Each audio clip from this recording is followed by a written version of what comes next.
when 1 in 3 Indian women suffer domestic abuse at some point in her life. Is it still credible to call India a bastion of freedom and justice?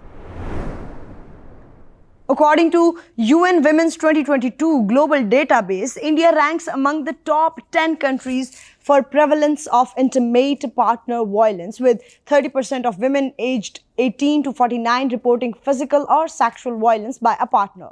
The 2020 National Family Health Survey found that 29% of married women experienced domestic violence, only a marginal drop from 31% in 2015-16. By contrast, Nepal reports 21% and Bangladesh 20%, showing India's rates remain significantly higher than regional neighbors.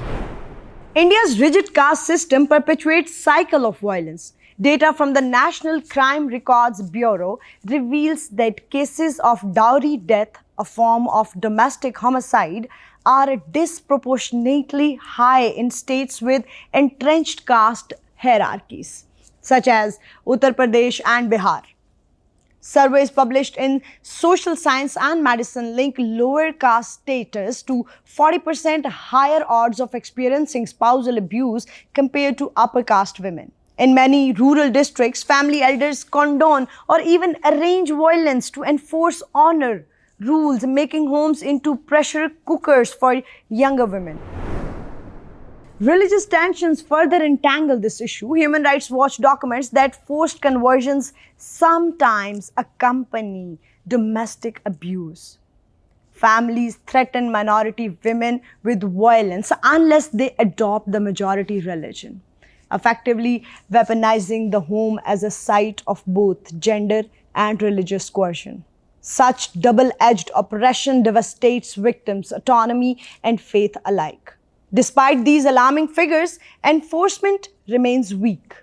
The Protection of Women from Domestic Violence Act 2005 grants women legal recourse, but fewer than 25% of complaints result in convictions, according to a 2021 Ministry of Women and Child Development report.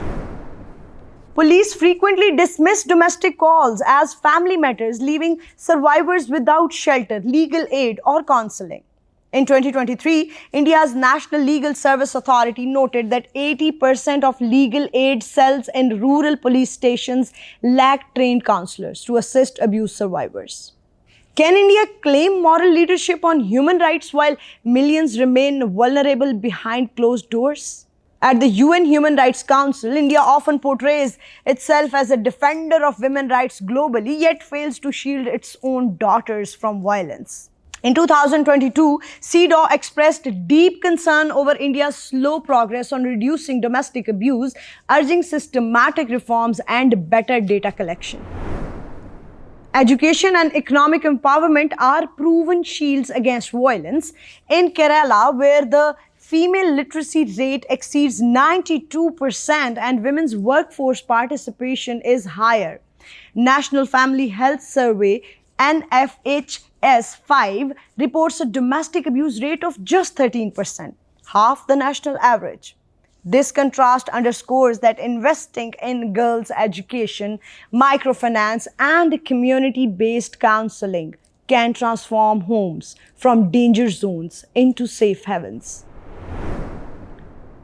Yet political will is lacking. Some state governments have introduced anti-love jihad laws that restrict interfaith marriages but have not strengthened anti-violence measures.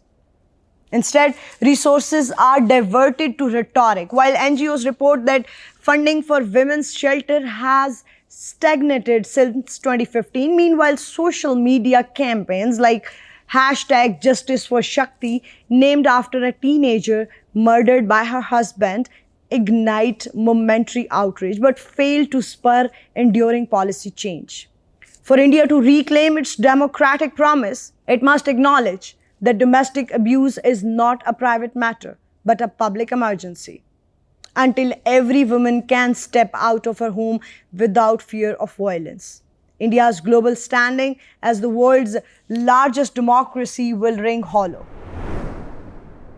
Is it too much to ask that a society built on liberty and justice protect its most vulnerable? Or will India's daughters continue to pay the price of silence? The answer will define the real face of India and South Asia and echo far beyond. This is Amara Farad Baloch, and you're watching Nexus Bulletin.